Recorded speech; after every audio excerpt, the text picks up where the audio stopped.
Good morning, everyone. Welcome back to Decorate with Dana. Well, I can't believe it's almost Christmas. Christmas is in less than a week. So we're just going to do a little bit more baking in this video. I've got a quick kind of power clean for you guys. And here I'm just preparing my dinner for tonight. So I'm just making a quick pasta sauce. Actually, this is my dad's recipe, but he will let it simmer all day, which makes it amazing. I'm not starting this until about, I think it's almost 12:30 or 1 o'clock, so it will simmer for about 4 hours. So it'll still be delicious, but the longer it simmers, the better it is.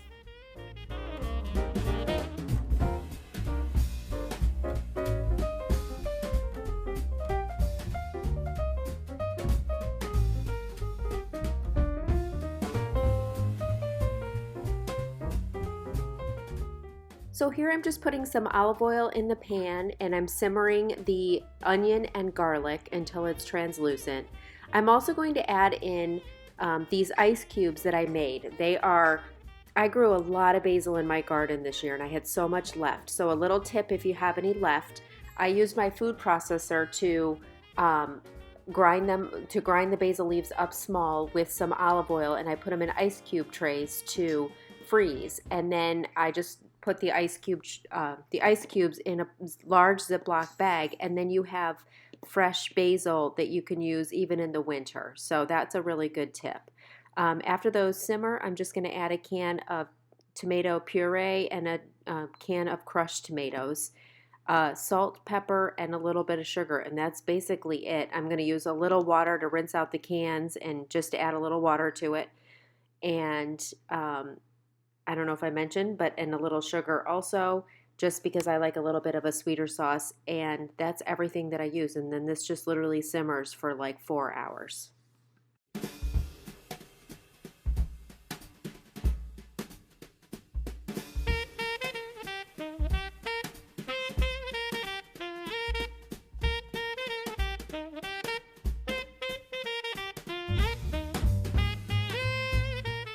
So this is real life. This is exactly what my kitchen looks like when I came home from work. I worked for a little while this morning, but I usually try to get all this picked up before I go to work, and that did not happen this morning. So I normally hate to start dinner with a messy kitchen, but I needed to get that pasta sauce simmering. So I made that, and now we're going to go ahead and pick up the downstairs, just the main living areas, kind of a quick power clean pickup while the sauce is simmering and before we start baking.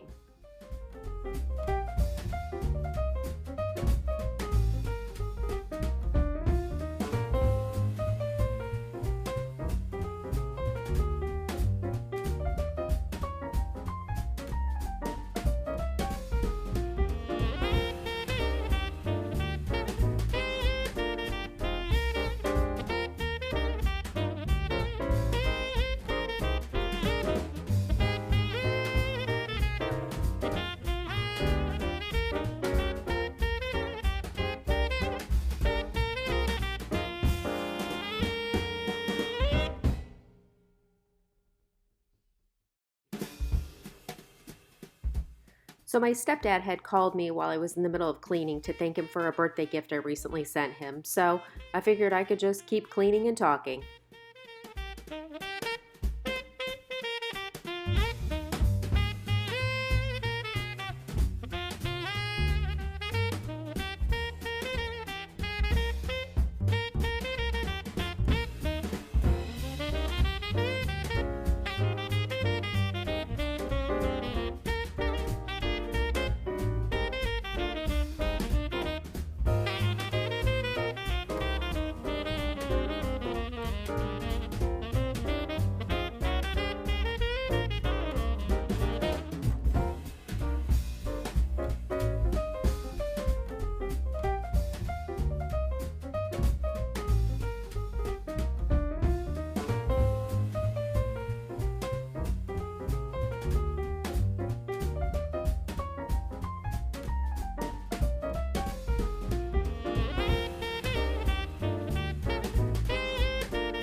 To me, there is nothing more satisfying than a sparkling clean sink.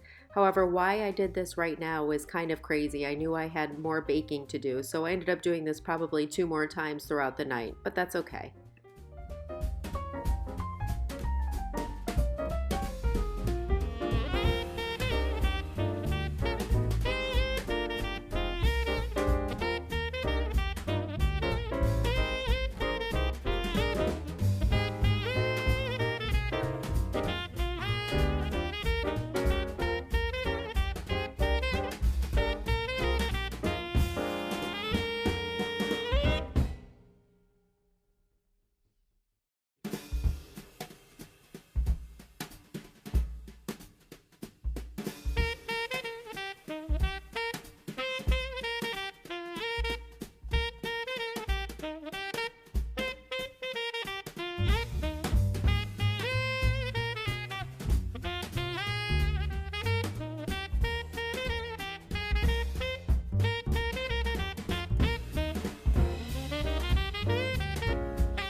So my husband finds it quite amusing to fly his little drone in front of me when I'm cleaning, so you'll see that fly in and out in a few clips.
Okay, we're going to try another recipe from the Magnolia Table Cookbook. I've heard a lot of things about the chocolate chip cookie recipe in here, so we are going to try that out. So we're going to try out this cookie recipe, and it seems pretty basic. I'm not sure how it's much different than any other cookie recipe, but I heard they're fabulous, so we're going to try them because Santa Claus that visits this house has highly requested chocolate chip cookies because those are his favorite.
It was funny because in the directions it said to just add all the flour right away, which is kind of messy, but I wanted to follow the directions exactly to see how it came out. It worked out okay, but a little bit of flour went all over the place.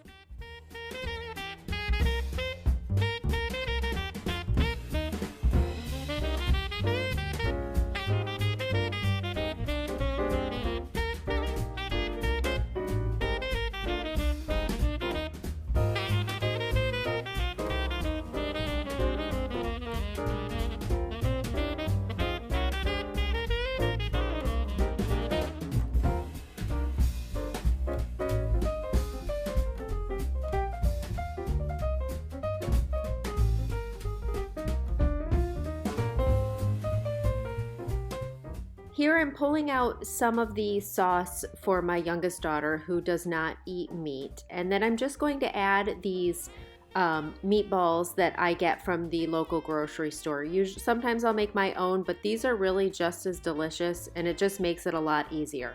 So I just add them in raw into the sauce and let it simmer again for a couple more hours till the meatballs are cooked through. And the meat does add a delicious flavor to the sauce. Okay, so this is how the cookies turned out. And I unfortunately have to eat gluten-free, but my Santa Claus has tried them and told me that they are amazing. And there he is. He's grabbing another one as we speak. He said they are amazing. And I realized what the difference is in this recipe than any other recipe is she uses strictly brown sugar. There's no white granulated sugar in this at all. And I think that that makes them so soft and chewy. And that's the difference that I can see in this recipe as opposed to any other chocolate chip recipe. These are apparently delicious. My daughters tried them and my husband have tried them and they love them. So I hope you guys give these a try. And I'll put the recipe down in the description box in case you're interested. And I can't recommend that cookbook enough. That cookbook is so good. It's actually a cookbook where I will cook a lot of the recipes. Most cookbooks, I feel like I'll cook a few recipes, but I won't cook them all. He's grabbing another cookie. But I won't. There's a lot that I would never cook. These, most of them I would actually cook, and they're easy and simple to make. So I just made some spaghetti and some garlic bread, served the sauce and meatballs with that. This is really a delicious and simple and easy meal to make. You just need to have the time to simmer.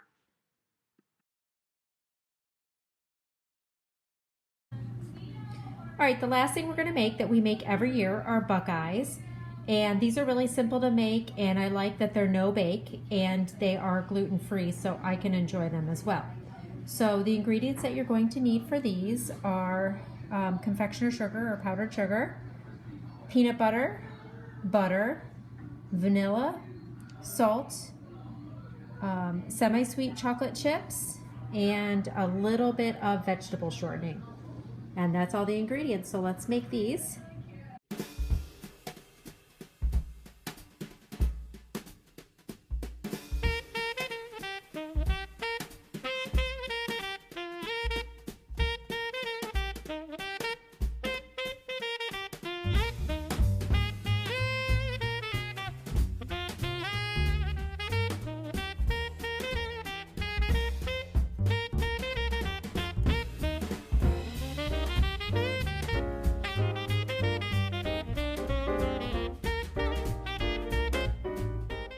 When I'm measuring out any kind of peanut butter, I like to spray whatever I'm measuring into with a little bit of non-stick cooking spray. It just helps the peanut butter come out a lot easier.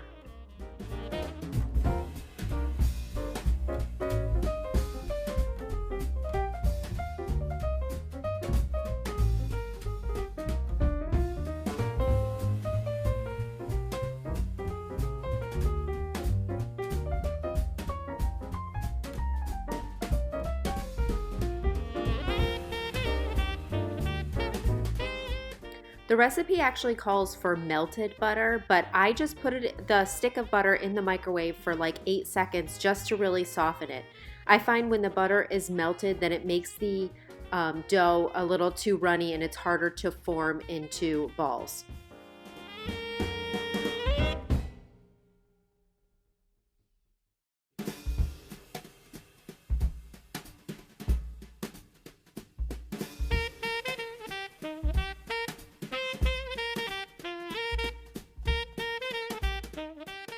Once everything is incorporated together, I'm going to get a cookie sheet with some parchment paper and roll these into 1-inch balls. You can actually roll them into any size that you want because they don't bake, so we just like a little bit more bite size.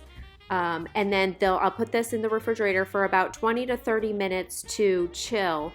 And then I'll be melting a couple cups of chocolate chips with a teaspoon of the vegetable shortening and then dipping these. And then they'll just go back in the refrigerator to chill for like another 30 minutes, and then they can store in an airtight container for up to 5 days. So these are really easy to make and they're delicious. Everybody seems to like them. Everybody seems to like peanut butter and chocolate, or most people do. So I hope you guys enjoyed this video, and I hope you got a couple more recipe ideas. Again, I can't recommend that cookbook by Joanna Gaines enough. It is such a good cookbook, and everything I've tried so far has been delicious and simple to prepare.